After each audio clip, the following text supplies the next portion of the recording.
Today I'll talk about case control study design. So epidemiological study designs can be divided into longitudinal studies and cross-section studies. Cross-section studies are usually used to study point prevalence and descriptive features. Longitudinal studies can be case control study and cohort study. Epidemiological studies are usually analytical studies and they are comparative studies for testing a hypothesis.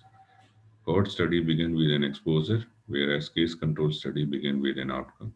This is the schematic diagram of showing the same.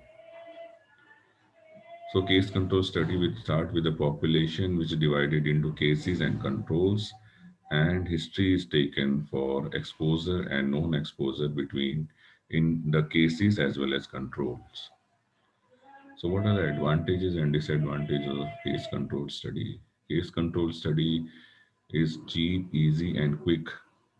Multiple exposures can be examined in case control study. Rare disease and disease with long latency can be easily studied using case control study design as compared to the cohort study design. And it is suitable for when randomization is unethical. For example, uh, to study the effect of alcohol intake and pregnancy outcome. There are certain disadvantages of case control studies. Case and control selection is troublesome, and there are various biases which may uh, occur in case control study. For example, selection bias, recall bias, and misclassification bias.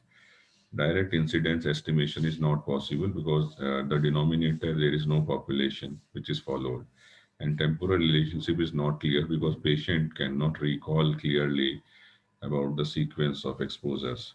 And multiple outcome cannot be studied. If the incidence of exposure is high, it is difficult to show the difference between cases and control, and uh, it is not easy to estimate attributable fraction. Reverse causation is a problem in interpretation, especially in molecular epidemiological studies.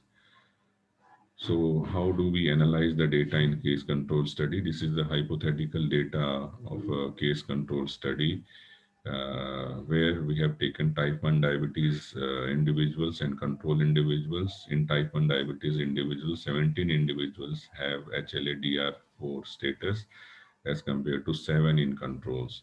So we can use chi-square test, and chi-square test chi-statistics was 5.377 with a significant probability at 5% level.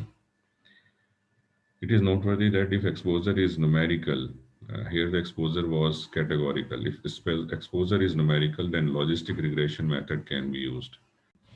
We can also calculate odds ratio from case control study data. The odds of having HLA-DR4 in diabetic individuals is 0.85, and odds of having DR4 in control individuals is 0.233, and odds ratio is 3.65. Similarly, odds of disease in HLA-DR4 individuals is 2.43, and odds of disease in HLA non-HLA-DR4 is 0.67, so odds ratio is 3.63.